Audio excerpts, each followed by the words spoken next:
So here's how I like to, whenever I travel around the country, the continent, this is how I start. Hit it.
Wow, that was fun.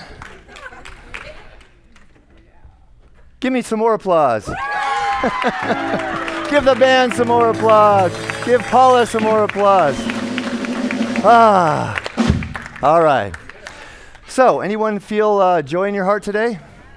You better after all this. Considerable effort into the joy, yes. All right, let's start out. God, I'm in so much joy. So happy today. I get you to myself. All right, so I'm going to start with a quote from our favorite, Dr. Holmes. Wait a minute. I got it. Okay. I need control here. I'm not as easygoing as Steve, actually. Okay, life is not just something to be endured, is it? No. Heck no. It is to be lived in joy, in a fullness without limit. We have a song to sing, we have a joy to bring to the world, and love and peace and happiness. Take a deep breath into love and peace and happiness. That's what we're here to celebrate, yes? That's what we're here to remember, that this is who we truly are. And interesting that he talks about joy and happiness, two different things in my mind. What is the difference? I'm going to throw it out to the group. What's the difference between joy and happiness for you? Some of you have heard me, give my definition of joy before, but from the heart, what's the difference between happiness and joy? Anyone? Happiness, you live in joy. Yeah. Good one. What else? Happiness comes from what's happening. Very good. And joy? Joy is connection with the divine. Love it. All right, we'll go with that one. So yeah, well, every interpretation is perfect. But happiness to me is a personal experience. How I define joy for the purpose of this talk, for the purpose of the workshop we're doing later, for the purpose of my life, is a pervasive spiritual quality that can be present in any moment. In fact, even in the moments of despair or difficulty or challenge or pain, joy can still be there, the kind of joy I'm talking about, because it transcends the personal experience. Synonymous, in fact, I would say, with a deep inner peace or a connectivity, being connected. So if I'm resisting what I'm experiencing, if I'm resisting my own pain, then I won't experience the joy because I'm not connected. But if I am seeing the beauty perhaps, I'm going to talk more about this, in my pain, in the challenge, in whatever it is, then I'm connected. Then I can experience the joy. Does that make sense? You know, when my mother was passing away several years ago, I'm going to talk about my family a lot today, I just realized. She had come home to be in hospice after a massive stroke, and we knew she had just a few days. And so we were there, and what a gift to be able to spend those last few days whispering in her ear how much I love you, Mom, how you've been my hero. And, you know, it wasn't a happy time, but there was joy present because there was a soul connection. We are connected in those last few days more than we ever were in our entire life together. So that's the kind of joy that I'm talking about.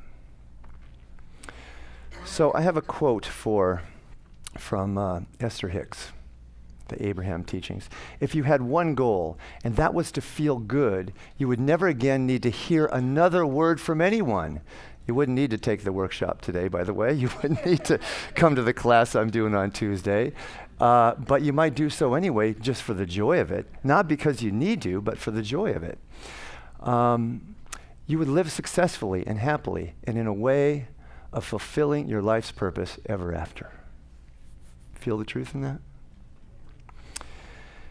You know, even in our teaching, even though we know that it's an inside-out job, we forget that sometimes. We think that, okay, I'm going to do the spiritual mind treatment in order to get this situation, or that was, you said that in the reading, right?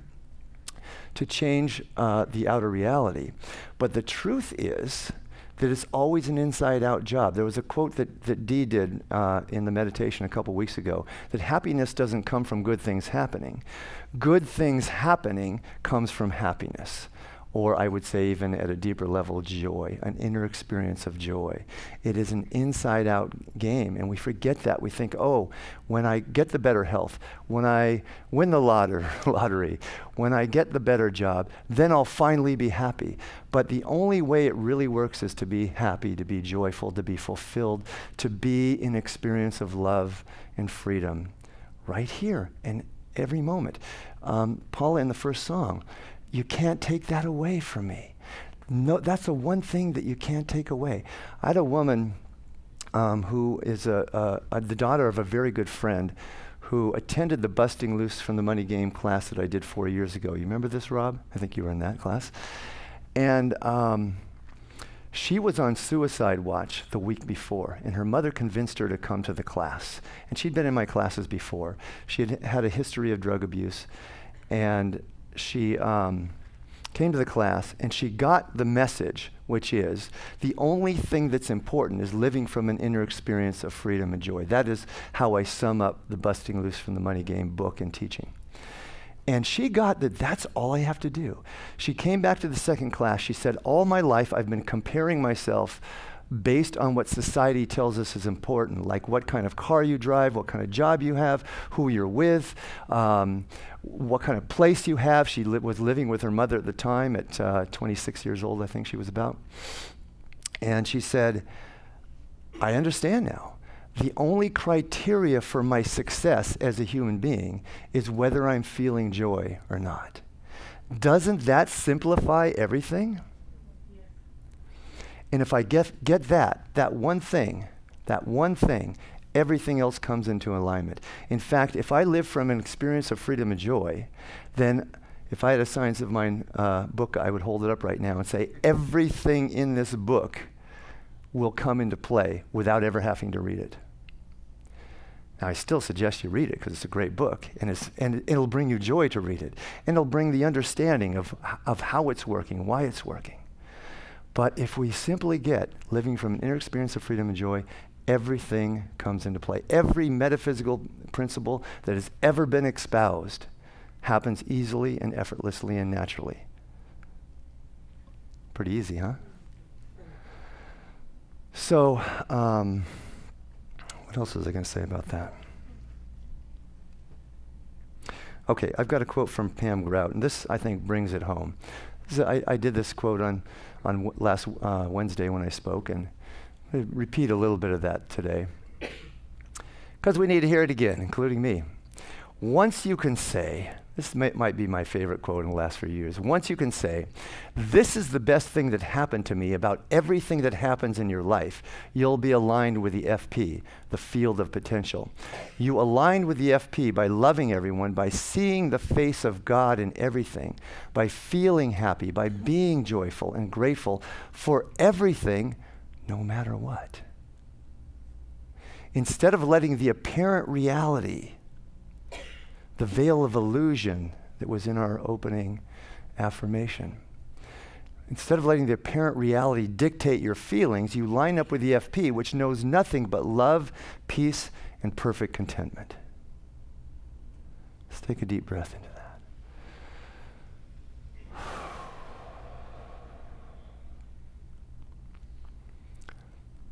The field of potential knows nothing but love, peace, and perfect contentment. Does this sound easy or does it sound difficult? Easy. Good. Now, some things are a little more challenging than others that come up in our life to be grateful no matter what, right? So, example of this might be this little picture. For all who may be having a bad day, it can always be worse. I had a boss once when I was working in a tennis shop, and he came up to me just completely deadpan, and he was this gruff guy from New Jersey, and he said, "I want to give you some wisdom, kid." He said, "No matter how bad it gets, it can always get worse." It's kind of the opposite of the silver lining, right? And so I don't know, if this happened to me, it might be a challenge to find the joy in that experience, right? But I would. I'm going to leave that up there for a few minutes here.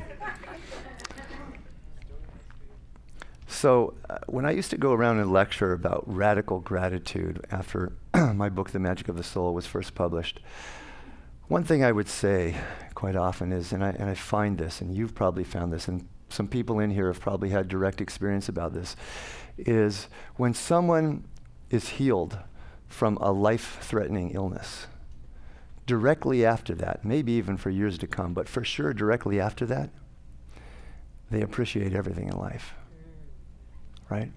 And I used to have people come up to me and say, "You are right, because I was just healed from terminal cancer. And every moment is precious. Every moment is sacred.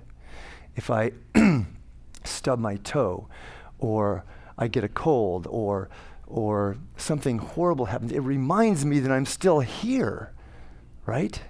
I'm still alive. I still am able to appreciate and experience the joy in life." What if we all were to look at life that way, each and every moment, to see it as precious, to pierce, as Pam Grout says, right? That this is the best thing to happen about everything that happens. That is piercing the veil of illusion, to see the sacred in everything. It's not always easy, but it's a practice, right? Everything that we do in this teaching is a practice, and we get better and better at it. And wherever we are on that journey of realizing these truths is the perfect place to be, because it's about the journey. As Robert Scheinfeld, the author of Busting Loose in the Money Game, says, the reason he says, every moment, every experience of discomfort is simply an opportunity to claim back power. And I would add to that and say, to step into a higher experience of pure love. That's what we're here to do. And so the question comes up often is, well, why can't I just claim back all my power at one time, right? And his answer is, because then I would miss the joy of savoring each little bit of power as it comes back incrementally, right? Because it's always about the journey. It's never, if you were at the destination, it'd be over. You know, when the fruit is ripe, it falls off the tree. It's about the ripening process. We're all ripening fruit. Boy, I never thought I'd use that analogy before. Oh, it's amazing the things that come through in the moment. Okay, so I was giving a talk last week in Lancaster at the center. And I was doing my radical gratitude talk, and I asked people from the audience to share about something that was challenging or difficult, and what was the greater freedom, joy, or love that came from this experience. And a few people put out some fairly kind of superficial answers. And then a woman in the first row who was singing for the music, she raised her hand and she said, "My boyfriend died 9 months ago." And I said, what's the greater joy, freedom? And I was afraid she wouldn't have anything. I was afraid she was going to be, still in that mourning process, and she was. But she said, as hard as it has been, it is what led me to this teaching. Wouldn't have gotten there without it. Right? So we can look back over our lives. In fact, I'm going to invite you to do that right now. Just close your eyes. Think about the most challenging thing in your life. And don't ask what we often do in metaphysical teachings. Why did I create this? Why did I draw this to myself? That's not helpful. The greater question is, what is the greater freedom, joy, love that wants to emerge from this situation? We can always find something. I'll give you a moment to reflect on that. What's the greater freedom, joy, love that wants to emerge from this? And then embrace that. Feel it fully in this moment, whatever that spiritual quality is. And take a deep breath and open your eyes.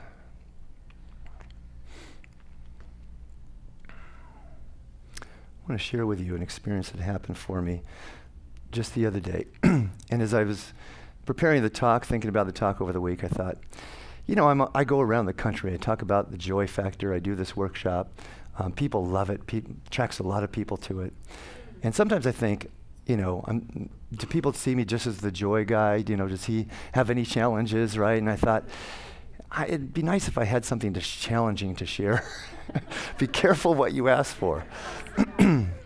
This is both challenging and beautiful. So my sister, who I had not heard of in 5 years, who I was pretty sure was probably not even alive anymore. She's been a heroin addict most of her life, and haven't heard from her in 5 years. She wouldn't have known that my mother passed away. She wouldn't have known that her daughter passed away a year ago. And her counselor from a methadone clinic called me on Thursday and said, your sister's not doing well, and I think it would be helpful if she could talk to you, if she knows you care. And her MO has always been that if she's using drugs, then she's not in contact with anyone in her family. And so I said, of course. And so when my sister was I was in the middle of a coaching call when she called the next day, and she only had 5 minutes before she had to get her ride. She's living on the street, by the way. And she's not doing well. And it brought up, and I talked to her for 5 minutes, and she sounded like the same old Kathy, amazingly charismatic person. If you talked to her on the phone, you would never know she had a problem in the world, right? And so it brought up all kinds of things for me. In some ways, it was easier thinking she was no longer alive than it is thinking about my sister, who I grew up with, who was my best friend growing up, who, she was my worst enemy sometimes too, but most of the time she was my best friend. To think about her living on the street and what can I do to help? Every time I've tried to help, it's made things worse, right? If I give her money, she would go buy heroin, right? Give her a place to live, she'd steal from me. So there's nothing I know, I've learned that there's nothing I can do. It has to be her, other than pray for her every day, which I continue to do. So brought up a lot of feelings for me. It did bring up joy, happiness to know that she was alive. But it brought up tears, and as I was crying, I was savoring, relishing the tears, knowing, because this practice is something I have been doing for so many years right now, that almost always, not always, but almost always, the greater freedom or love or joy comes through in the moment of the challenge. And so the greater love and joy in my tears is my love for my sister. And so I'm experiencing the pain and the loss and the sadness. But equally with that, I'm experiencing the joy of that experience, that human experience. Does that make sense? So it simply is about giving up resistance to everything. As the Buddha said, no, that's not the Buddha, is it? When we finally realize that everything is perfect just the way it is, we will tilt our head back and laugh at the sky. Do you feel the freedom and the power in that? Okay. I got to cut my talk short, 13 seconds today. So I was going to tell a joke, but we don't have time for that. You hear that, Lane? All right, let's see. I'll save the joke. Let's see. What else do I want to talk about here? I'll get it. I'll get to it. Hold your horses now. We got to say something about the workshop and the class, right, Mary? We promised. Okay, so the workshop is the joy factor, a life of infinite freedom, and it really is, very briefly, what we'll do in the class is I will show you, if you don't already get this, or even if you do, just to ground it at a deeper level, how waking up in the morning and asking what will bring me joy to do today, and in fact every moment during the day, and then doing that, even though it may sound impractical, is the most practical thing that you can ever do in your life. And what I find is people who do this workshop, even, I can't spend too much time on this, but when people come away from this experience and they start asking that question consistently in their lives, everything changes. And it's easy to do. We'll also do a practice that I found helps keep the vibration up in times of great challenge, how to keep a positive attitude and at the same time embrace what we're feeling. The reason I'm doing the workshop today is less about the workshop and more about the class we're doing on Tuesday, Busting Loose from the Money Game. All I'm going to say about that is it changed my life forever when I first read this book, and it changes my life every time I teach it. It's the only class I've ever taught that whenever I teach it, there are more people at the end of the class than the beginning, because people tell their friends, you've got to come experience this, because it is so challenging, so outside the box. One of my students once said, it's like science of mind on steroids. It will challenge, it challenges our rational mind to the point that if we're going to get through it, we must go beyond our rational mind into the mystery. It is our knowingness, it is our belief systems that hold us stuck in our limitations. So it's about getting beyond what we know and into the mystery. Feel good? Yeah. So, what I'd really like you to do is come to the class. If you can't come to the class, come to the workshop today. If you can't come to the workshop, come to the service. Oh, you're already here. And my wish would be everyone could come today, because it's going to be so energetic. We're going to tell jokes, we're going to have fun, and it's going to go really deep. Probably everyone can attend, but if you don't have plans, join us. You'll be glad you did. If you do have plans, change them. If you can't change them, come to class. Okay, so one quick joke, and then, do I have another? I'm going to finish with another slide. Okay, so two brothers. One is, I've told this joke before here, but it's been a while, so most of you have forgotten it. Two brothers. One's a cat lover, one's a cat hater. Bob loves his cat, Perky. And so he's going away on vacation. He thinks, what am I going to do? I got to leave my cat somewhere. Could leave him with Bob, but Ed hates cats. But Ed's been doing a great job with our elderly mother, so, I guess if I can trust my mother with Ed, I ought to be able to trust my cat with Ed. So Bob goes off, leaves his cat with Ed, takes off, goes on vacation, comes back 2 weeks later, and he calls his brother. He says, hey, brother, how you doing? By the way, how's Perky doing? And Ed says, oh, got some bad news for you, brother. Perky died. Oh, Mom's calling, got to go, click. And so Bob is just overwrought with grief that his beloved cat Perky is dead. But more importantly, he's so upset about how Ed gave him the news. So he mourns the loss for a couple days and calls him up later and says, look, Ed, I got to tell you, it really hurt my feelings the way you gave me the news about Perky. And Ed says, well, I don't know what to say. Your cat's dead. How else can I say it? Bob says, well, you could have broken the news to me gently and gradually. You could have said when I called, Perky's up on the roof playing. And then you could have called me up and said, oh, Perky fell off the roof and he hurt his leg, but we're doing everything we can. We think he's going to make it. And then when I came to pick him up, you could have, said, look, brother, we did everything we could, but unfortunately, Perky didn't make it. Bob said, and so Ed says, well, I guess you're right, brother. I guess I could have been more gentle. I apologize. And Bob says, okay, brother, I forgive you. By the way, how's Mom doing? Ed says, Mom's up on the roof playing. So we're like that. We resist. We resist experience sometimes, but there is an opportunity to see the joy in everything. And by the way, when we give up resistance to what is, that's when we become our most powerful. Our teaching used to be about how to find parking spaces, how to manifest what you want. What's becoming more and more is how to appreciate what you have, how to be in the moment, to pierce the veil of illusion and see the sacred in everything, every moment. And this is what Robert Scheinfeld, Busting Loose from Money Game, says about that. When you attain the consciousness, oh, that's not the one. We're going to skip all this stuff. Who you really are is an infinite, omnipotent, magnificent being, capable of creating anything you want with a snap of your fingers. No concept of power you've ever heard comes anywhere close to the power available to you. That if you took up all the power available to mankind, gathered it together, magnified it 1 billion times, that would be a speck compared to the power available to you as an infinite, omnipotent being sitting in these chairs right now. That's who you really are. That's who we really are. Take a deep breath. So it is.